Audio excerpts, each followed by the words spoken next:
You're listening to Built to Convert, the podcast where growth-minded marketers, founders, and creators come to level up. No hype, no guesswork, just bold insights that drive results. Let's go.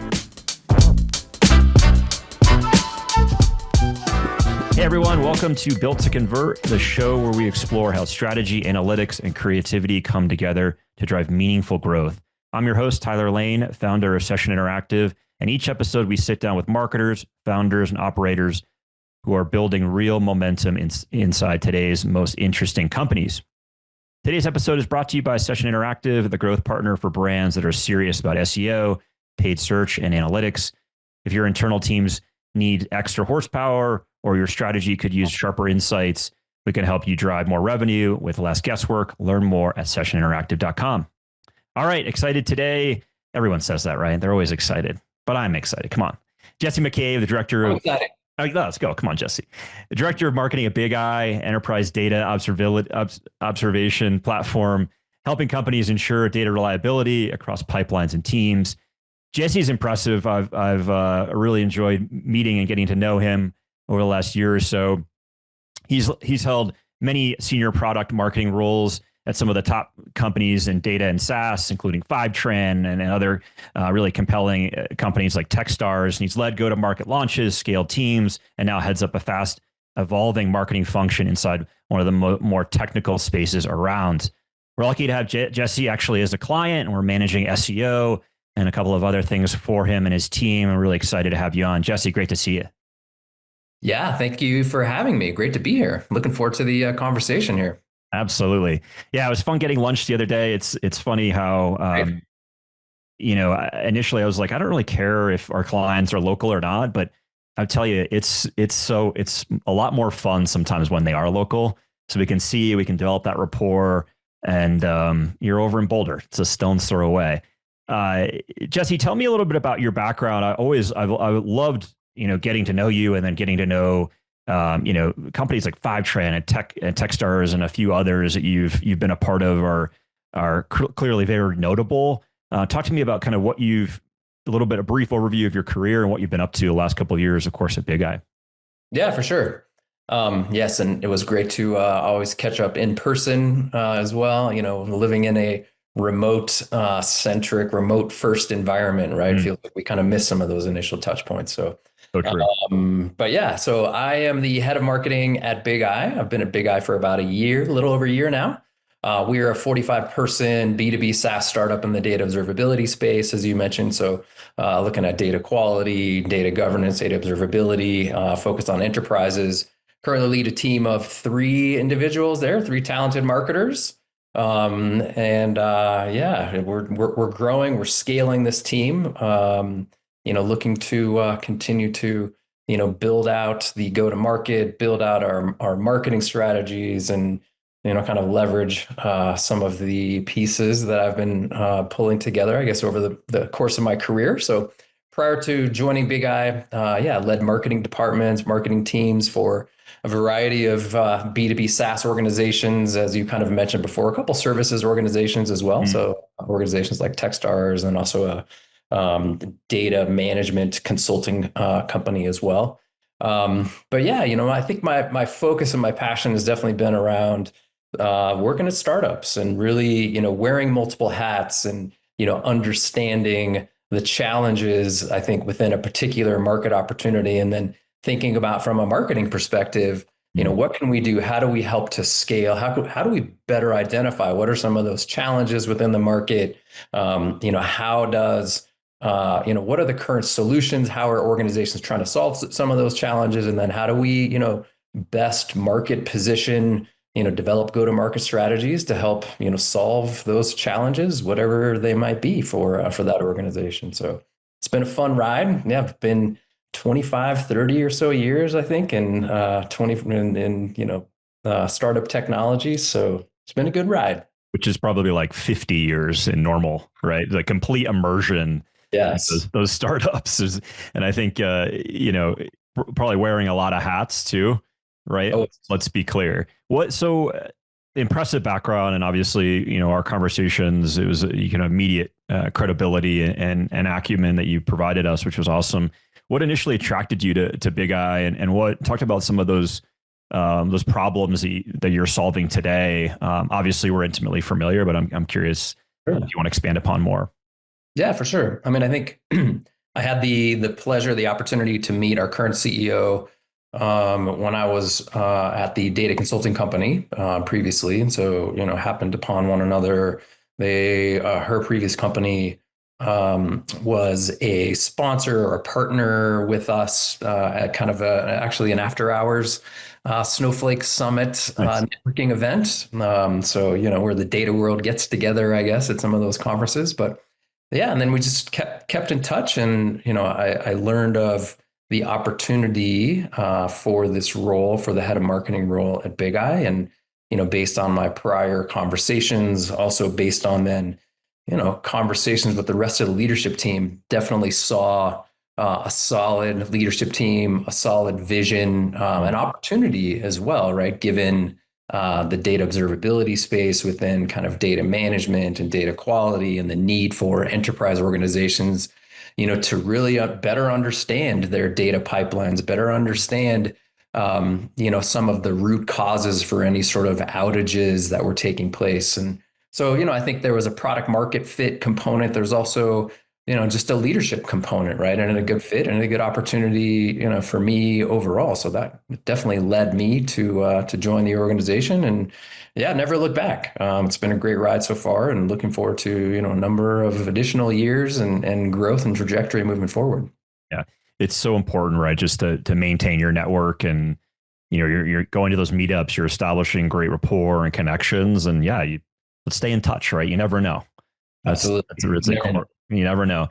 Jesse, 1 or 2 years experience, right? So just to say the least, talk to me, your early days at Techstars and other companies. How is your kind of marketing acumen? How does that evolve or change significantly? I mean, I know it has, right? And as technology has changed, what would you say your approach to marketing, how has that changed or evolved from those days to now?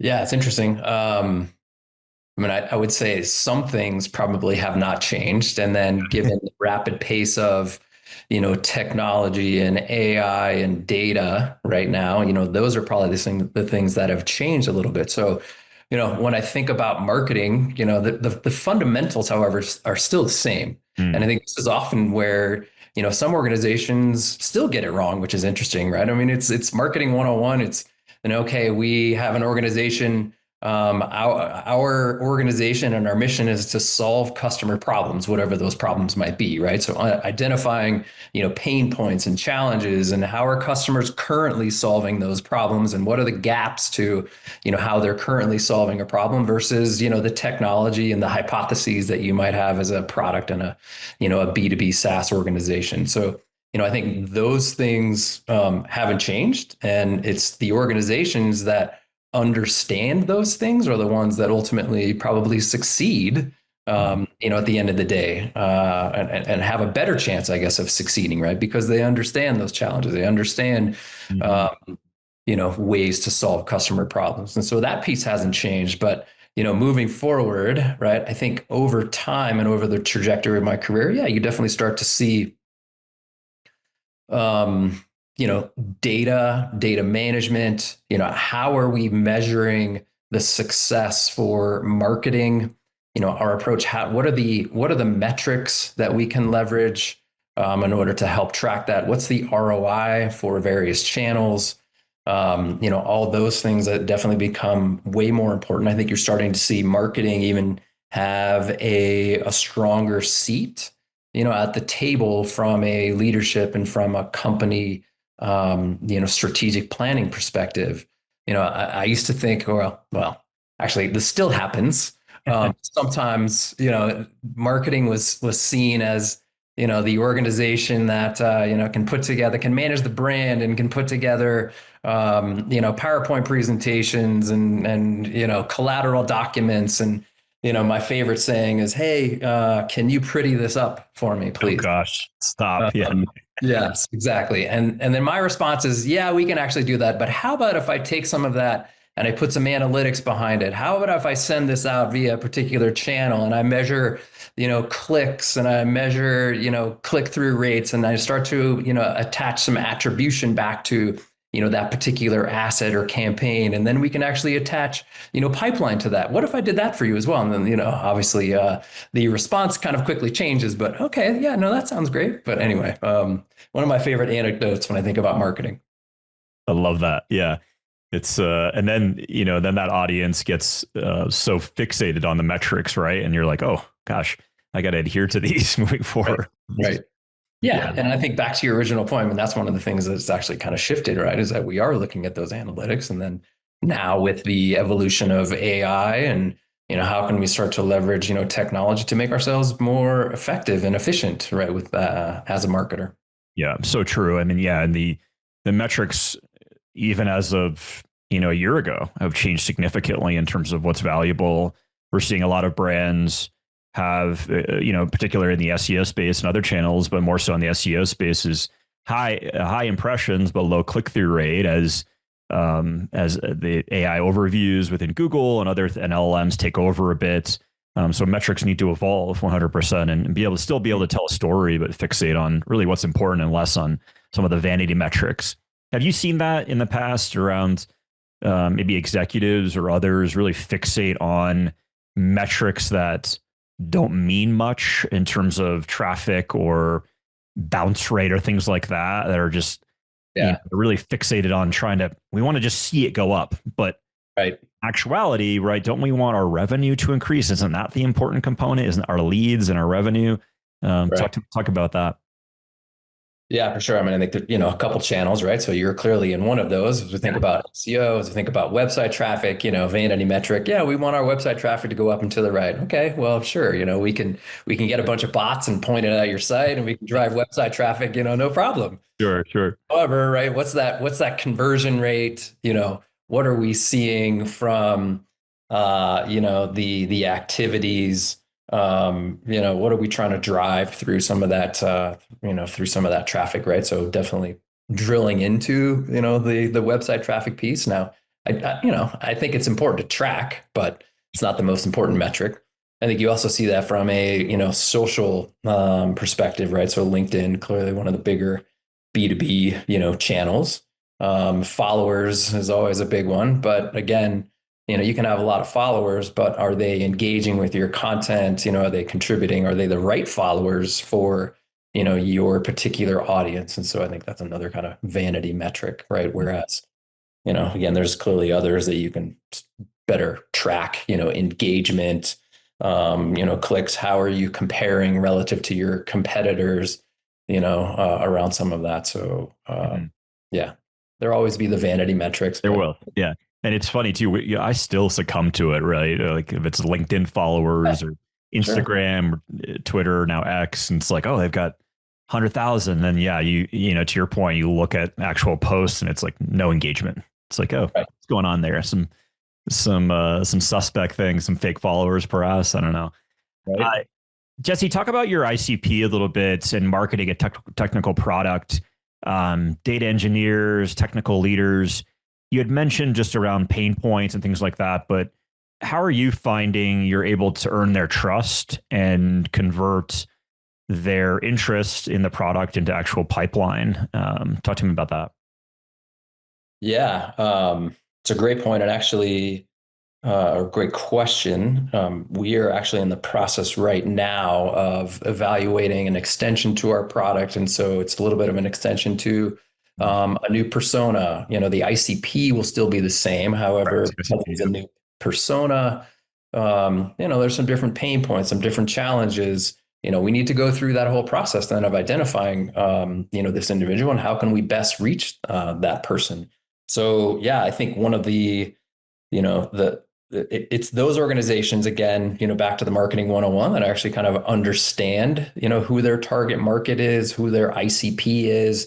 You can't be everything to everybody, as the old saying goes. So really zeroing in on, again, and having that target and having that focused target, and then actually, taking that and applying that across the organization. So I've worked at companies where, we've developed personas And the persona is just not just a buyer persona, but then also a developer, your user persona, lots of the other influencers, and those persona, profiles get then extended across the organization, and we start to leverage those for marketing, for sales, for product development, so on and so forth. So, a great way to better codify, I think, some of that language, right, across the organization. And so, yeah, for our purpose, for example, then as we are looking at this new product extension, so it's understanding, who is that, who's the persona that we're going after, and that's some validation with current customers, validation with the market analysts, even doing some primary research, sending out surveys to try to get a better understanding of some of that. And then, one of the things that we're doing, actually, we have an company offsite next week, is pulling together cross-functional teams and really walking through the buyer journey. So what are those stages, awareness, consideration, decision, and then even post-sale, as you think about onboarding and then expansion, what are those different stages? What are the goals? What are our goals as an organization, right, for each of those different stages? And then, again, similarly for that persona, what are the pain points? How are we solving those pain points? What are some of the assets that we need across all the different functional groups, that pertain to that particular stage?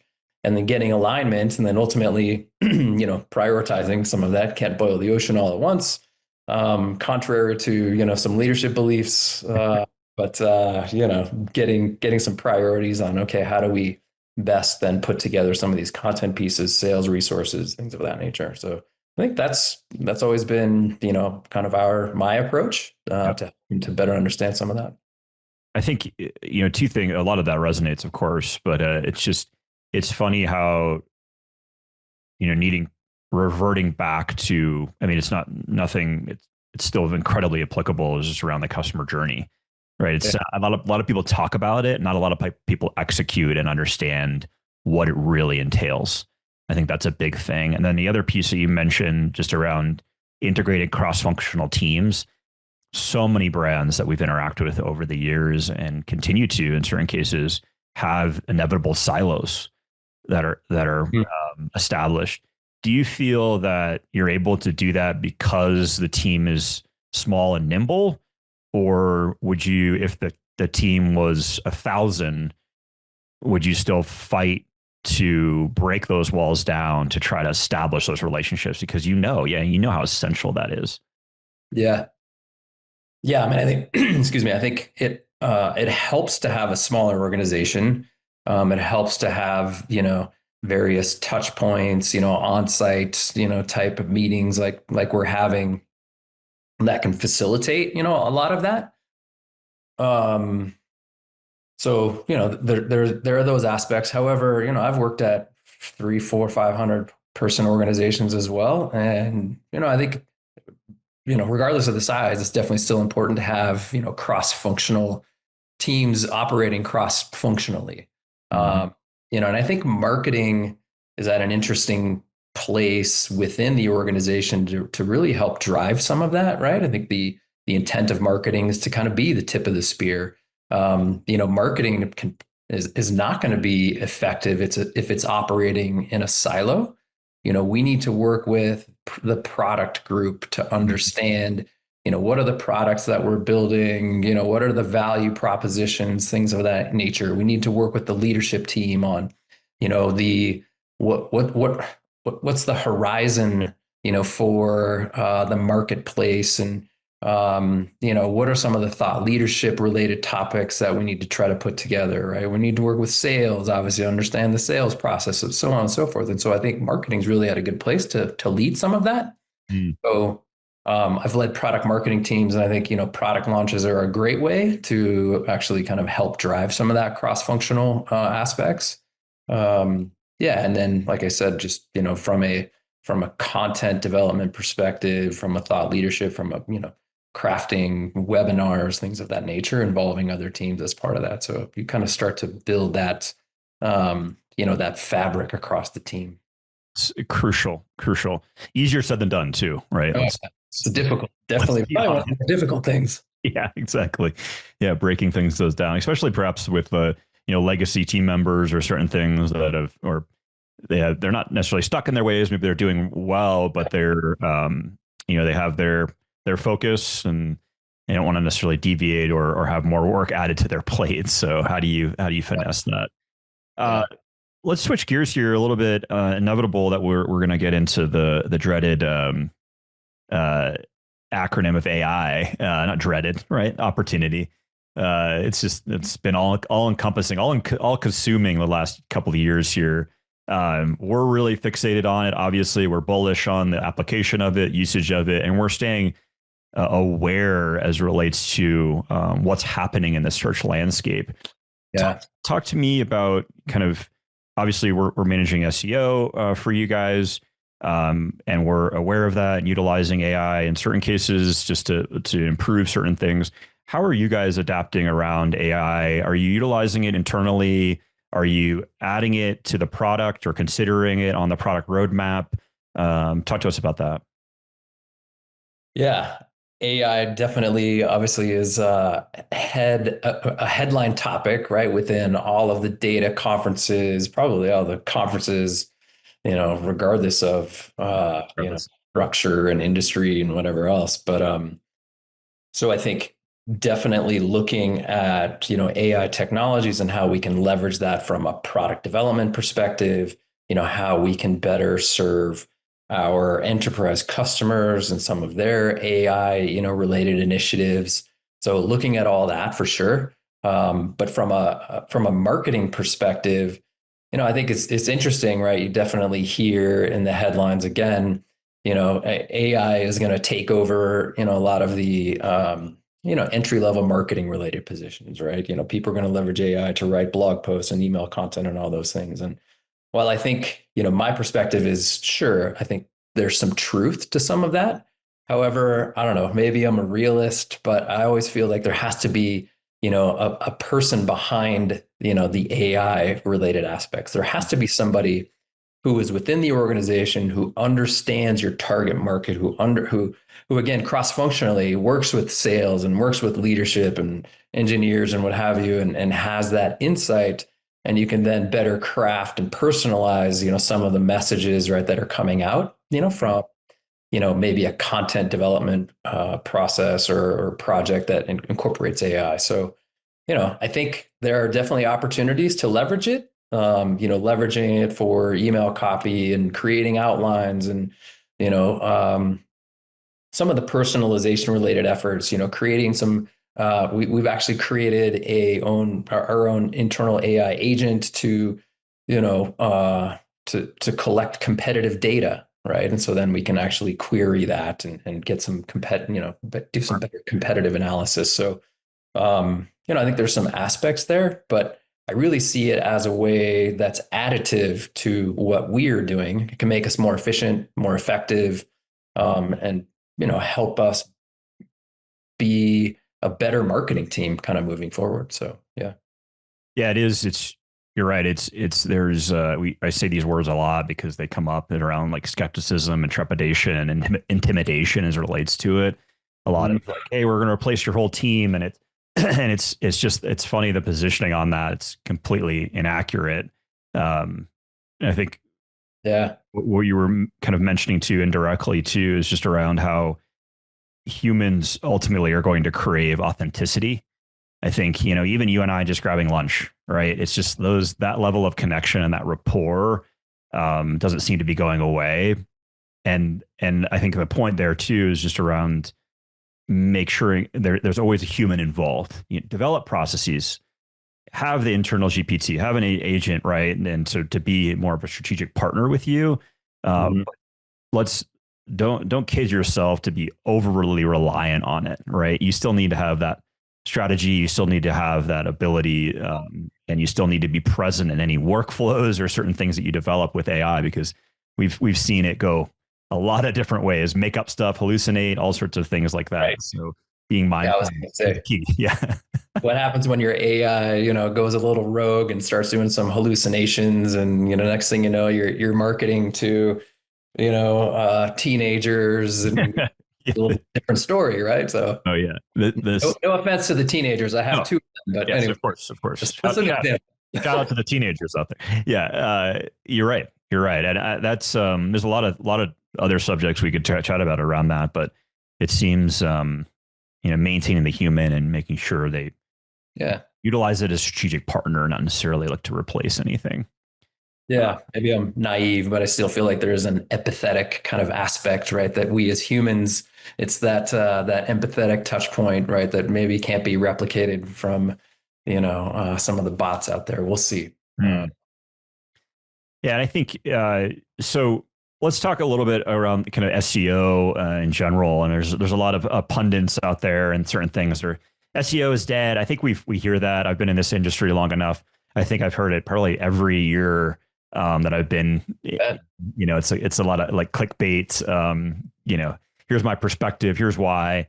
And it's funny. We know search is evolving. The search is changing, and we're here for it. We're excited about it.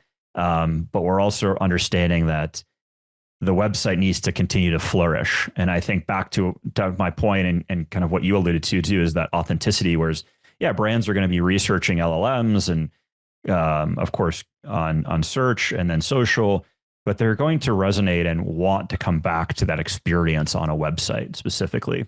That may change, right? I'm not saying that's here forever, but it seems to me that brand experience.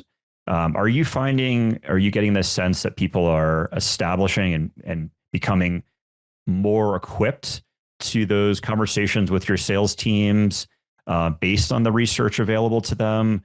Are you finding that you're wanting to develop and expand aspects of the website to adhere to later stages in the funnel? Talk to us about that. Yeah, I mean, the typical, what do they say right now? The typical B2B buyer, has already done 80% of their research. And so, Wow. Yep. they understand, more or less your company, your competitors, what they're trying to accomplish. And now it's the remaining 20%, which is, okay, I'm going to get a product demo. I'm going to look at, some of the other features, functionalities. How can you specifically solve my problem? How do you differ versus the competition? And then get into the latter sales stages. So, fully agree, right? If as a consumer, if I'm looking for something, right, first place I go is typically to, some search, right? And so I think search is going to continue to be an increasing, continue to be an important part, right, of just an overall digital marketing strategy.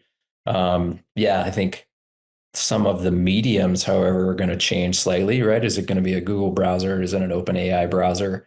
That's facilitating that piece. So, that's more your world at this point, right? And how we start to evolve and how you start to work with organizations to, better position themselves, relative to some of those shifts. But yeah, I mean, I think it's, regardless of, again, the mechanism and the browser that you're using, it's going to continue to be an immensely important aspect of any, B2B strategy moving forward. Mm-hmm. 100%. Let's switch gears here a little bit. I've always, been impressed with your ability to scale companies and obviously scale teams alike. Jesse, what are some skills or what are you looking for when hiring or structuring a team that is likely going to remain pretty nimble? What are some of those innate qualities, some of those traditional or untraditional kind of education backgrounds or things like that, experience that you look for when putting that strong team together? Again, knowing that it's going to be, you're going to be rolling up your sleeves a lot, right? And you don't necessarily have another 5 job recs that you can fill. It's going to be small, nimble, and really effective. What do you look for, Jesse? Yeah. Yeah, great question. I think when I'm looking to hire people, yes, you look at, a LinkedIn profile, you look at their resume, you look at experience related aspects and, do they have, I think hiring into a marketing role, I guess my typical hire has been like a marketing kind of related manager, versus like an associate, super entry level. So somebody that actually has a little bit of, some marketing experience. However, I don't, yes, it's helpful if somebody has that experience within, your typical space, they understand against some of the competitors and what have you. But I wouldn't say it's a requirement, right? I think understanding just the way that you think about marketing, the way that you think about, again, what are we trying to accomplish? What are the problems that I'm solving? How have I done that, facilitated that, within an organization previously, I think is way more important, right? Than, your current experience within this industry. I think one of the other pieces that I look for is growth mindset, right? So an individual that has continued to grow within their career and actually is eager to grow and take on new responsibilities, right? I think often, there might be somebody who is an amazing, marketer, whether it's, demand gen or content or product marketing or whatever. But they're limited, I think, in their scope, and they're kind of stuck in like this, these particular ways of how to do things versus, exploring new opportunities. And so I always try to look at that growth mindset. So that's an important piece. And then I think, another kind of intangible, and you tend to pick it up just within interviews, right? Is culture fit. So how well does this individual, interact, with you, with other members that they interview with, across the team, and what does the team feel? So that cultural fit is an important aspect to hiring individuals, and getting that right sometimes is tricky. But when you do, I think once you have individuals that actually fit from a cultural perspective, have that growth mindset, have some of the experience, then you can start to create some of those synergies, right? Especially in a smaller team that really, I think, expands. The collective output is greater than the individual inputs, right? And that's ultimately what I try to look for is, some of the synergies there. Yeah. I love just looking at LinkedIn profiles, right? And rarely ever do I look at the university they attended, right? It's like Right. experience supersedes trumps their either university background. Remember, like it was just like, oh, you got to get your MBA and all those details. Yeah. It's like, okay, Yeah. we need some applicable experience. And then I think I'd love for you to expand a little bit more on the culture component, and maybe how you evaluate emotional intelligence as well. Because culture, for one, we're experienced where we're all remote team, and there's difficulties about it, right? And there's liberties that you have as a remote employee, but it's like at the end of the day, do your job, do it well, exceed expectations, but we don't necessarily care when you work, as long as you're available, which is really important. Talk about that kind of remote culture. How do you maintain it? I know you're doing some offsites coming up here. Is that something you do on a continuous basis? You're based in Boulder, the rest of the team's scattered about. So talk to me about that. Yeah. Yeah, no, we've definitely had a little bit of a shift overall, right? From a workplace culture perspective, remote, fully remote type organizations versus, geez, when I started, right, it was, you got to, butts and seats, you got to be in an office, you got to be there from 8 to 5 or whatever. So it's definitely shifted. But I think, so yes, that the, workplace dynamic, the productivity related aspect, however, having somebody face to face, that's shifted. But, I think there's still that importance of obviously maintaining relationships, with those individuals. And so while we may be virtual, there still needs to be a way to, connect with your team and connect with your company overall. So from a company perspective, yeah, it's great to have, at least here at Bigeye, we have a couple full company offsites a year, which is great to get everybody together. And, yes, there are some, personal and, relationship building aspects and some fun, that's part of that. But there's also then, cross-functional time to get together and to do actually some of the work, there collectively and work together. So I think that's super important. One of the other things that I like to do, and I'm a big fan of is, because we are in that remote type setting, is, to have a connection on a daily basis, right, with your team. And so, 30 minutes a day, we'll get together, we'll have a 30-minute just stand-up meeting, right? And a lot of it is, sure, three-quarters of it, okay, what are we doing today? What are some of the blockers? What are the challenges? What are the initiatives? But then there's also just, personal time to catch up to, hey, how was the weekend, right? What are you doing? Like, so on and so forth. And so I think there's that element of trying to maintain some of that connection, which is, hugely important. I like to say also that, we're not robots. We are people. And so having the ability to connect, then even if it is virtually, but to at least connect and to, have a personal kind of conversation as opposed to, just a productivity goals, objectives. Yes, those are important, but, again, we're not robots. We need to have kind of some personal connection. So I think that's hugely important to me. And actually, I've got some validation from some of the teams that I've led that actually that's important to them as well, right? And it's one of the aspects that they look forward to throughout the day, especially as we all work remotely and in our phone booths or offices or home offices or wherever we go. Gosh, yeah, so true. Yeah, I like that mentality, just the stand-ups and touching base. And yeah, it's not all about work. You want to continue to establish that rapport and understand that you're focused on work, but there's other things going on in your lives. Let's be clear. Yeah. How do you how do you stay motivated? How do you stay in and who, I guess, two questions, like the motivation component in your space, I think is clear based on your career and what you gravitate towards, but also inspiration. I'm curious there too around, are there individuals that you follow or are there individuals in your company? What's the inspiration component? And then what's the day-to-day motivation as well for you? Yeah. I think it varies, and I think it's actually varied maybe over time as my career has kind of progressed. I think previously the motivation was solving customer problems and delivering kind of marketing related solutions, or marketing assets and things of that nature. Maybe just a little bit more marketing centric. Mm-hmm. I think.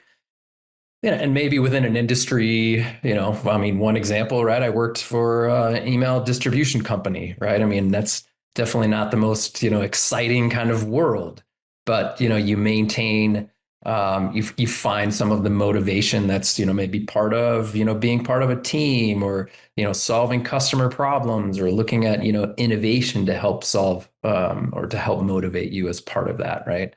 I think over time, though, as I've started to manage teams, that really has become the motivation. So collectively getting together with the team on a daily basis and understanding what are we doing collectively in order to help move the organization.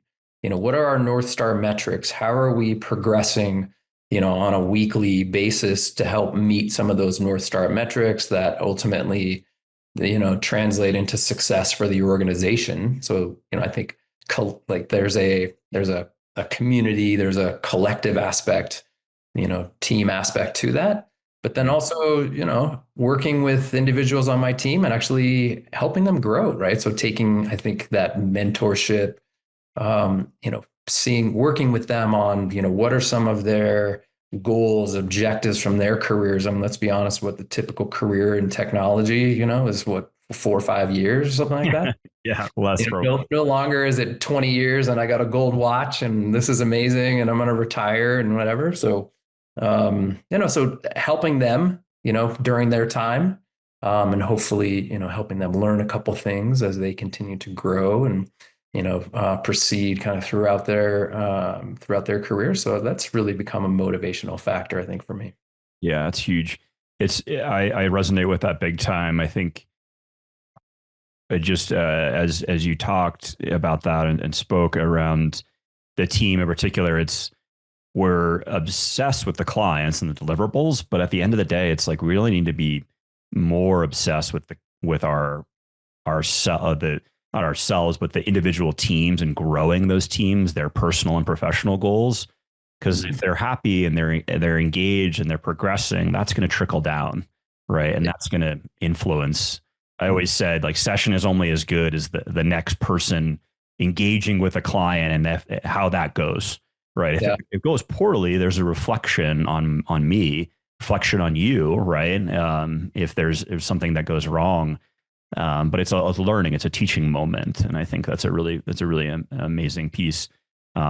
Clearly, you and I we've evolved past maybe some of our old focus areas years ago. So yeah, indeed, yeah, and I think one other piece that came up is you mentioned just the retention aspect of retaining your employees, right? I mean, you can put business value to that, right? As you lose somebody, what's the loss in productivity? What's the potential impact upon, customer relationships, so on and so forth. So, just retaining those people, for, and making sure that they are, happy and productive kind of employees, during their time, at your organization, I think is, yeah, that's definitely a motivation factor. We've got one life to live, right? Here's my existential comment, but let's try to enjoy it, right? Let's try to get what we can out of it, and work tends to be something we're going to do a lot of. So let's have fun doing it.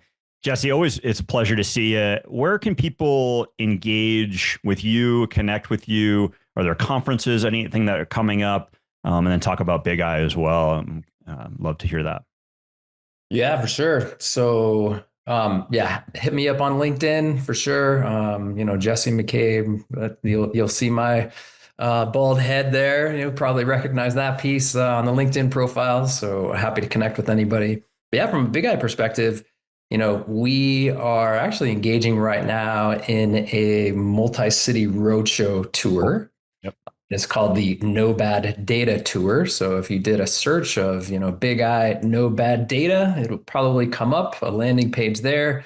And I think there's probably another 10 or so cities that we are traveling to, inclusive of San Francisco and Boston and Phoenix and Dallas and everywhere in between, Denver, even part of that. So maybe Tyler will hit you up and come participate in the Denver Roadshow here in the October timeframe. So, but yeah, it's a multi-city tour talking about Bigeye, talking about AI, actually AI trust, and how enterprises can, better trust their data as they look to engage in new AI-related initiatives moving forward. How do you trust the inputs from some of the data sources, making sure then, that it meets to company standards, that there's some governance that actually is attached to that. So all things that we are exploring right now from a Bigeye perspective. Yeah, that's awesome. And 100% we want to participate as we can. Shout out to you, Jesse. Appreciate your time. And please, everyone, go check out Bigeye and what they're doing. Really cool stuff, cool product, service. Excited for what we've got to come with you guys too, or as we see the SEO landscape evolving significantly. Awesome, Jesse. Thanks for your time. You bet, Tyler. Thanks for the invite. And this is great. Everybody enjoy the rest of the day. Yeah, chat soon. Cheers. Thanks for listening to Built to Convert. If you're serious about growth, don't just listen. Subscribe, leave a review, and follow us for new episodes that drop straight into your feed. Until next time, keep building.